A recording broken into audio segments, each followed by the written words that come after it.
The Israeli-Palestinian conflict is a long-standing geopolitical struggle marked by decades of animosity and intermittent peace efforts. Its roots trace back to the early 20th century when the decline of the Ottoman Empire and the subsequent British mandate over Palestine set the stage for Jewish and Arab nationalist movements.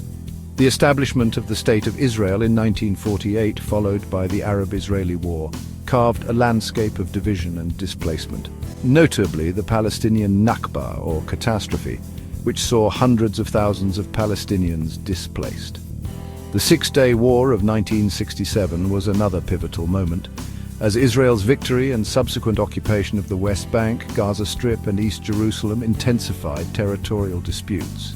This occupation laid the groundwork for ongoing settlement expansions and conflicts over land rights, which remain contentious issues today. The Oslo Accords of the 1990s offered a glimmer of hope, establishing a framework for potential peace. However, the Accords ultimately failed to resolve core issues such as the status of Jerusalem, refugees' right of return, and the borders of a future Palestinian state.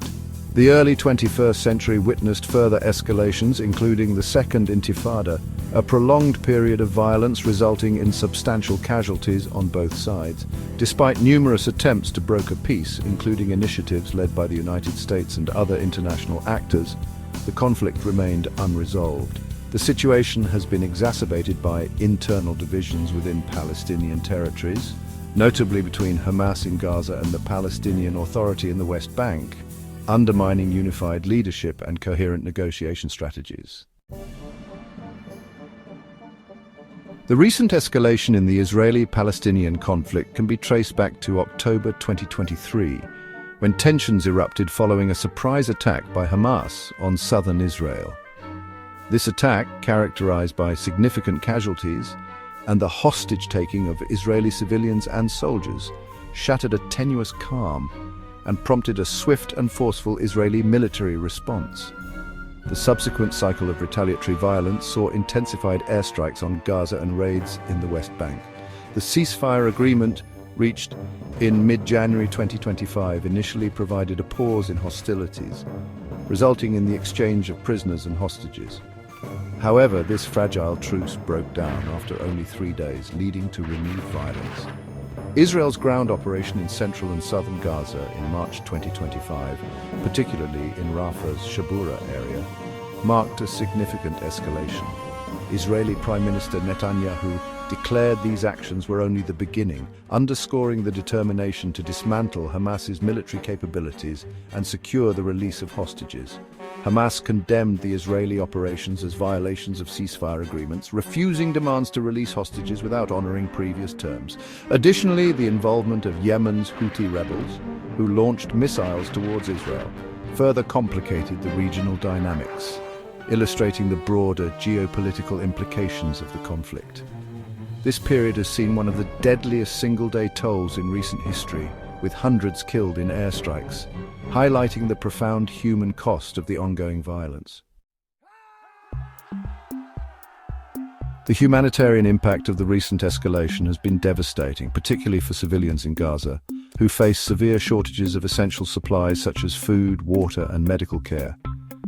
With over 90% of Gaza's population displaced and infrastructure severely damaged, the humanitarian crisis is acute. Hospitals are overwhelmed and makeshift shelters have become the norm for many, reflecting the dire living conditions amidst continuous airstrikes and ground invasions. The Unaid family, like many others, has been repeatedly displaced, forced to seek refuge in inadequate shelters. Their story is emblematic of the broader suffering endured by families in Gaza. In a heart-wrenching incident, a month-old infant was rescued from the rubble in Khan Yunis after an airstrike killed her family. Such tragedies underscore the indiscriminate nature of the violence and the vulnerability of civilians caught in the crossfire. The destruction of infrastructure, such as the reported 65% in Jenin due to Israeli raids, has further compounded the crisis. The psychological and physical toll on affected populations is immense, with children particularly at risk of long-term trauma. The international community has expressed deep concern over these conditions, yet efforts to alleviate the suffering through humanitarian aid face significant logistical and political challenges, often hindered by ongoing hostilities. The international response to the recent escalation has been one of widespread condemnation and concern. Western nations, including France, Germany, and the United States, have voiced their positions, although not uniformly.